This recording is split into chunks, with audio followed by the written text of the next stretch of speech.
Yo, what is up, guys? Your boy Mike here again, coming at you with another episode of the Michael Head Podcast, the number one podcast in the RGV. Today, we are bringing you Tuesday's monologue. Today is Tuesday, May 25th, 2021. And yes, it is another great day here in the Valley, a great day to be alive. Anytime the sun is out and bright and hot, it is an awesome day. I was this close to not going to go get my morning workout in. But I told myself, if you don't get up right now, you're only going to fucking hate yourself if you push it off to the end of the day or later on in the day. It just doesn't make me feel right for some reason. For me, it's always got to be in the morning, get my juices flowing, get my adrenaline up, wake up my muscles actually, and it actually helps me sleep a little better towards the end of the day. If there's a day that I actually don't do anything, it's harder for me to fall asleep, especially, now that I'm 32 That's an years old old. bitch. You know what I mean? Back then, never had problems sleeping, and now, it might be, I think, the fact that I am cutting out sugar. You know what I mean? Haven't been eating that much sugar or drinking that much sugar. So I think that is causing me to not really go through crashes like insulin spikes and all that stuff. So I think my energy is more leveled now. Because I know people who go through keto, they experience also some sleeplessness because the ketones actually um, give them more energy. You know what I mean? Your body doesn't need extra sugar intake to survive. It can survive off of a keto friendly diet or a low sugar diet, carb friendly.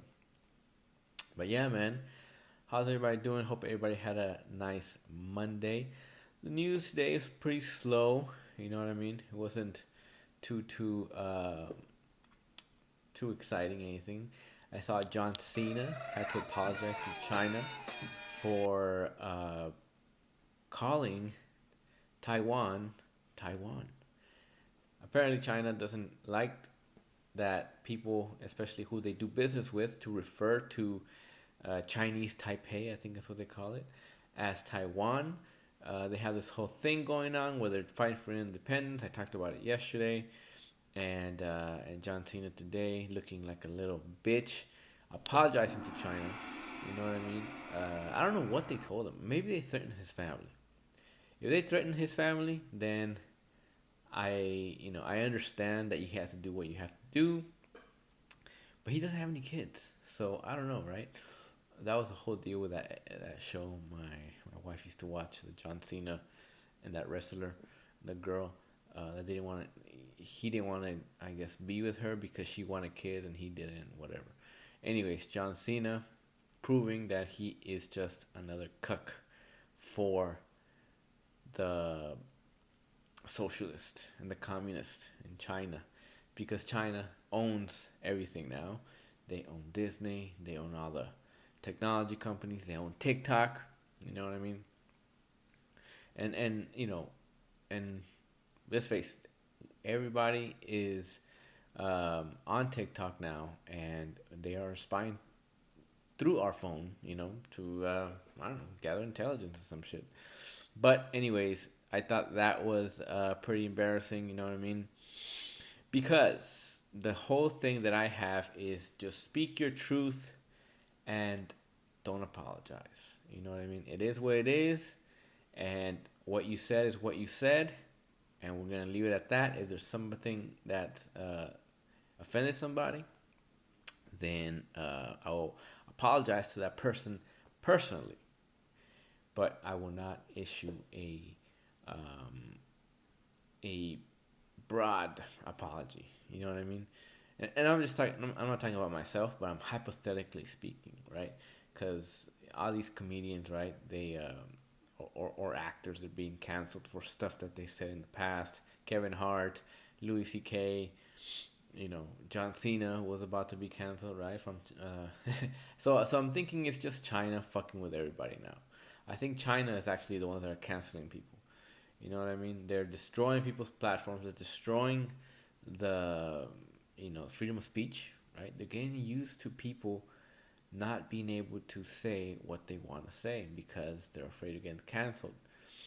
And who doesn't have freedom of speech? China. China does not have freedom of speech. These assholes don't believe in freedom, just like Prince Harry, that retard. You know what I mean? But what can you say? Those people live their lives, and I guess it doesn't really bother them. But for us in 1776, it was worth fighting, and if it happens again, it will be worth fighting for again. It will always will be, because that is the will of the human spirit. We always overcome, and the human spirit will always prevail. Anyways, there we go. That was one of my rants today. Anyways, I witnessed something funny this morning. After my workout, I went to Starbucks, and I was standing in line in my car, waiting to order. I saw this car coming up into one of the parking spaces that was next to the line, and it was I couldn't tell actually if it was a guy or a girl. I was just looking at the car, didn't think too much of it. I see that for some reason they wanted to reverse park into this space, right? And I'm just looking at them do that. I was like, why doesn't she just go in, whatever the fuck, right? And and so she backs up, and I could tell she's at an angle. She's not parallel to the lines of the parking space. So she's like this, right? And the lines are like this. And she backs up, and she backs up to the car next to her, and she hits it. She hits it, and the fucking car bounces. The one, that she hit. It was a Mercedes. It wasn't a brand new Mercedes, but you can tell it was a nice Mercedes. She backed up into it. Clearly, she was going to hit it, and she backed up pretty fast. Like she didn't back up slowly. She backed up like almost accelerating. So I'm starting to think now, was it all a plan? You know what I mean? Those crazy ex-girlfriends that do shit to the guy that broke up with them. Destroy their car or break their windows and shit. And I don't know, but so she backs forward again, right? And she comes back in. She parks. She gets off, and this is the best part. She gets off, and she is wearing two masks. She's wearing these like she was just getting out of work, or she was going to work or something like that. She has nice attire, business cash. She has some big ass heels, and she got two masks. Not only that, she's got these black gloves on that go all the way up to her elbow, kind of like fucking Batman or something like that. And so I know this is a corona freak. You know what I mean? She's afraid that she's gonna get corona from everything or anything, and I just can't help but kind of connect the dots here and realize that this person isn't too smart. She's one of these assholes that is paranoid about everything. And not only that, she sucks at driving, and she sucks at making decisions, because clearly she could have just fucking parked regularly. She didn't have to do that, you know what I mean? Anyways, like I said, I don't know the reason why she did that, but she goes into the Starbucks and she comes back out, right? And then this girl with a Starbucks uniform, like maybe 15 seconds later, comes out, kind of like, fast walking. And she goes and looks at the car, at the Mercedes. And right when they're going to exchange words, a fucking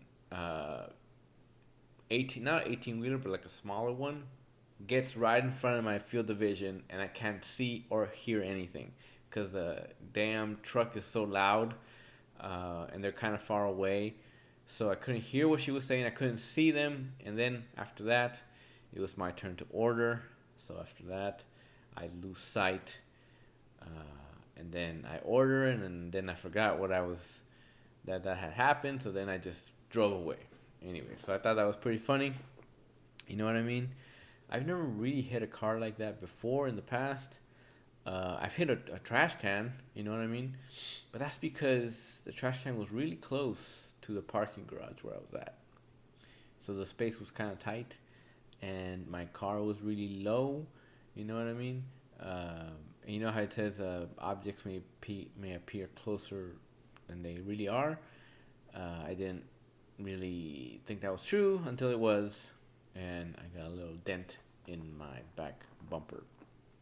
But yeah, so that happened today. You know what I mean? And I love seeing this. I love seeing these corona freaks just fuck up their whole lives all by themselves. They love making problems. They love pretending that the world is going to end. They love making it seem like danger is at every corner. You know what I mean? And it's hilarious to me that they choose to live their lives like that. You know. But anyways, also last night I watched this new History Channel little doc that came out. It's called "The Cars That Built America." It was pretty good. You know, it was about Mercedes. It was about the Benz guy from Germany. It was about Henry Ford. And I only watched the first episode. I'm gonna watch the second episode today. But very inspiring. You know what I mean? Like to me, it's just inspiring to see people dedicate themselves to something that doesn't have a clear outcome. You know what I mean? Like like the reason I went to college is because it was clear what was gonna happen. I was gonna graduate and I was gonna get a job somewhere. And the unclear choice was to not go to college and figure it all out. Now that seems like it was a mistake.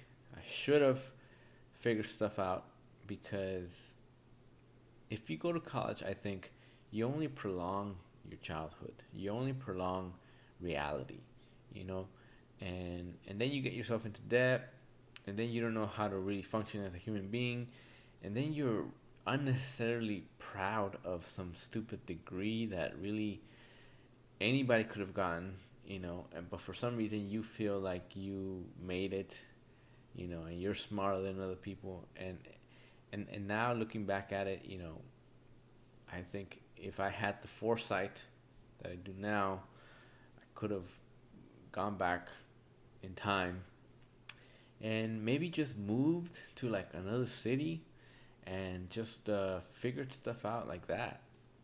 You know what I mean?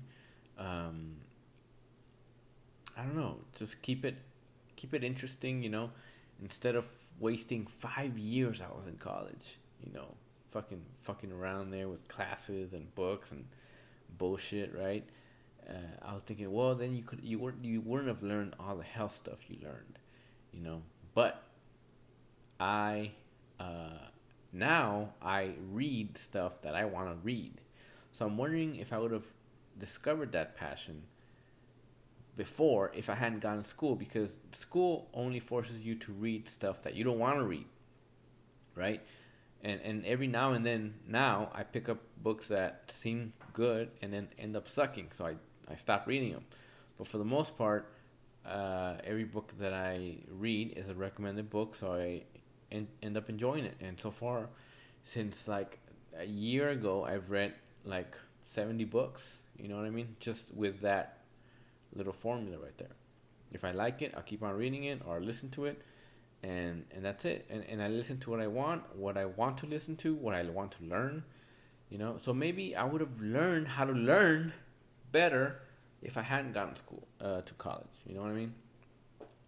It's gonna be interesting to see um, how college is changed with this whole pandemic. Right now, you know, people are still in the you know in the old format of going to college, and now that the pandemic's over, they want to go back to college and shit. But in a few years, 5, 6, 7 years, I wonder what the model is going to be, because more and more everything's going online. You know, you can learn anything on YouTube.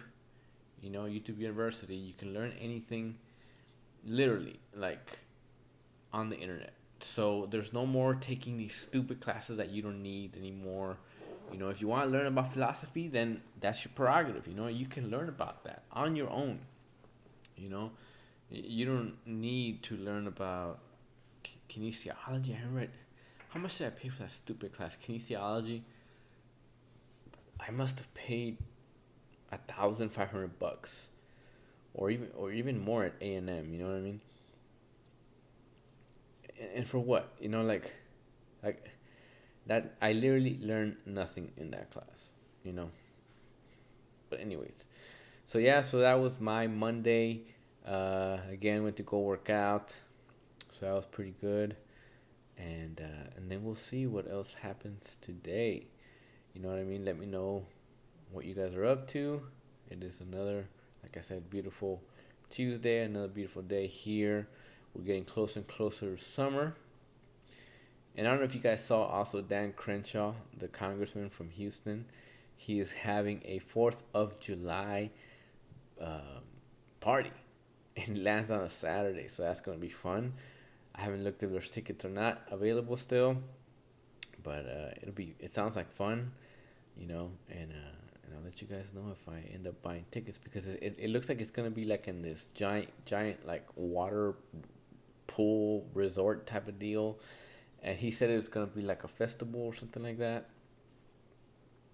Um, so it looks fun, man. You know what I mean? So yeah, so that is what I have for today. I want to talk about tomorrow the four agreements. So tomorrow that'll be the topic for the Wednesday's monologue. The four agreements, if you haven't checked it out, it's a book that's recommended by almost anybody who is anybody. You know what I mean? Tom Brady, Joe Rogan, uh, a bunch of tech people. And so we'll go over the four rules of the four agreements. I'll do that tomorrow. I'm trying to keep these videos short and sweet, just to get myself used to making videos and being on camera and all that good stuff. You know what I mean? But anyways, hope you guys have a good day, and we will catch you next time. Later. Peace.